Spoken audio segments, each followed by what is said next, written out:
after '03, Derek Lee and Pudge go. After '04, Pavano's gone. Management basically told us in '05, they tried to trade me and A.J. Burnett, I remember, to the Orioles. So players aren't dumb, man. We saw the writing on the wall. So we knew the offseason of '05, they told us a lot of guys are going to get moved. So I didn't want to go through another rebuilding process, you know? And that's where I sympathize with a lot of players where you think you're going to play forever, but I've already got 7 in me. Am I really going to play for 20? I don't know, you know?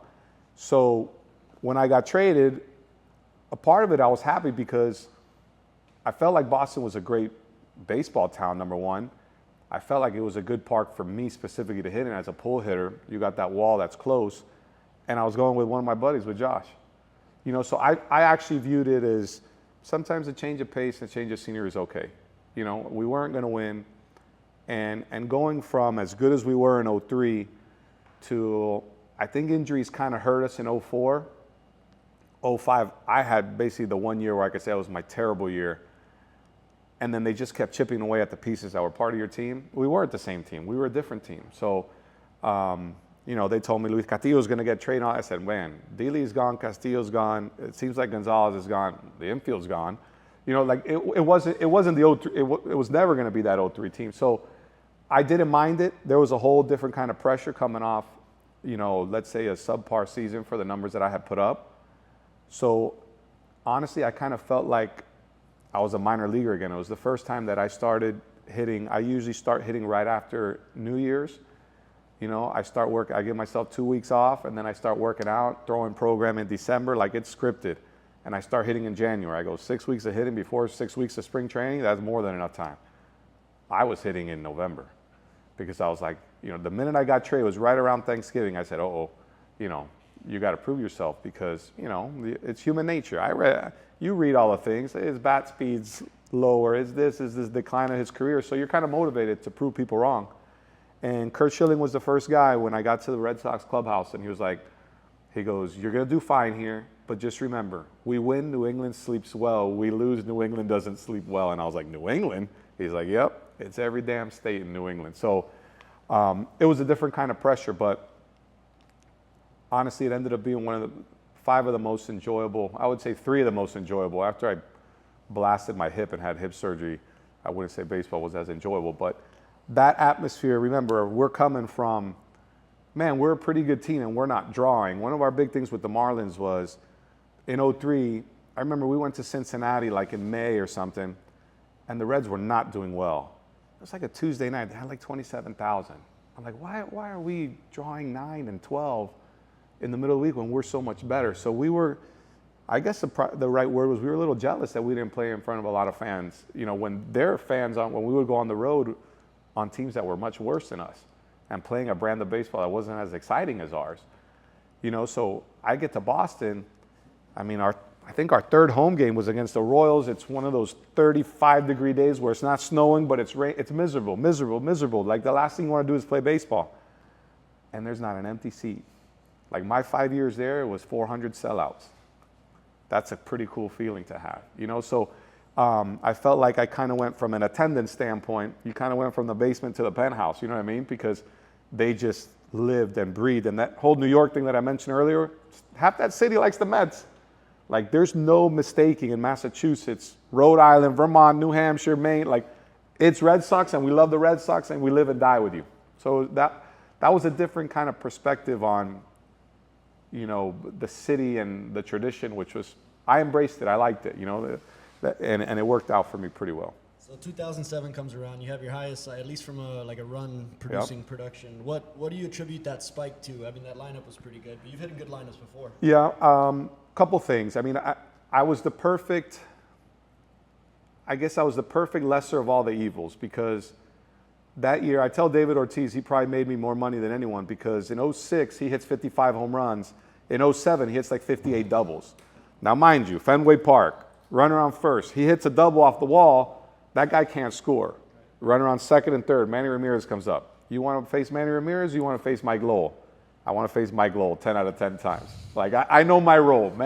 I put Manny and Cabrera I throw Albert Pujols in there. Like, those are the best hitters, right-handed hitters I've ever seen. So I hit in a lot of real good situations where they had to come to me. Now, mind you, the blessing was I just felt like that year I had a really good rapport with Dave Magadan, who was our hitting guy from spring training on. And I just felt like I came into my own on my preparation and understanding what I could do with pitches away and what I could do with pitches that I could do damage with. And I just felt it was one of those years that I was just consistent for 6 months. Every year you have this. Some years, like I had this that year, and it was always trending up. And it was a little bit like the Marlins season because Juan Pierre, Castillo, and Pudge were on-base machines. Now go Pedroia, Youkilis, Ortiz, and Ramirez. Like, I mean, by default, I should have driven in 90 with my eyes closed. And that year, I think I drove in 120, Well, so you're giving a lot of credit away from yourself there, which I appreciate. But so the end of that season ends, you guys win the World Series, Yep. but you're the World Series MVP. And I don't think people realize what it is for like a position player to win a World Series MVP if you don't like win 2 games and Yep. that run you went on. I wonder, is that like you performing like what people call in the ultimate like zone? Is that what and it happens to be in the World Series? I think you'd say a little bit of that.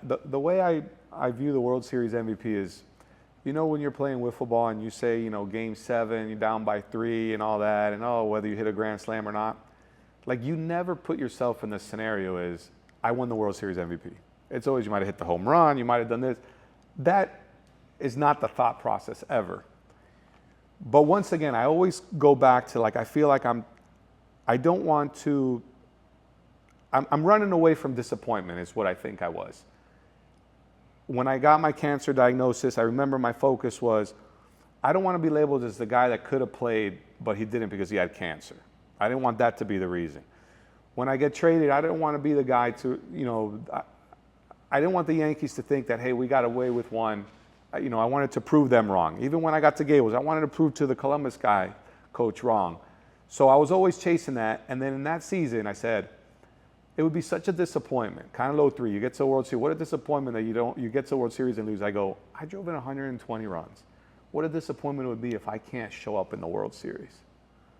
So I'm going day by day, but it's like intense because I don't want the failure to come. And I think that's part of what motivated me my whole career. But when you look back and you say, when the lights were the brightest and the games meant the most, that you played your best, I think it's more than icing on the cake. When we win, the Major League Baseball representative goes, Mike, you've been named. And I knew I was in the running because, you're having a good day. I thought Beckett was going to get it, to be honest with you, because he shoved. I thought it was going to be more a cumulative award because he was dominant in Game 1 against the Angels, 1 and 5 against and he dominated in the World Series. So I was like, I think Beckett's going to get it. When they told me, Mike, you're the World Series MVP, I was just like, that's great. I didn't know how to react because it was never in my thought process. I was like, we got to win, we got to win. And those 2 world championships are so cool and so different for different reasons. No one expected us even to get to the playoffs with the Marlins, right? So there's an extreme satisfaction of proving someone wrong each level. Not only did we get to the playoffs, we beat the Giants who went to the World Series the year before. We beat the Cubs when we were down 3-1 and ended 90 years of hope. And then we went into New York and shoved it up their ass. That's a really good feeling as a competitor. In Boston, our team was the best team basically start to finish. And anything but a World Series is disappointing. So when the expectations are so high that if you don't win a World Series, that's a failed season, and you still answer the bell there, that's very rewarding in its own way, So from a team standpoint, it was awesome. And from a personal standpoint, it's kind of like that culmination +1. Everyone comes together, you have a goal, you achieve the goal. I can't say ever my goal was to win a World Series MVP. I had goals. I would love to make an all-star team. I would love to drive in 100 runs. That was never a goal. But it was one that I think I enjoyed it more than any other trophy I've gotten because there's only 100 of them. You know what I mean? So that hangs very proudly in my house. So right next to the World Series ring that I don't wear. Because it's too big.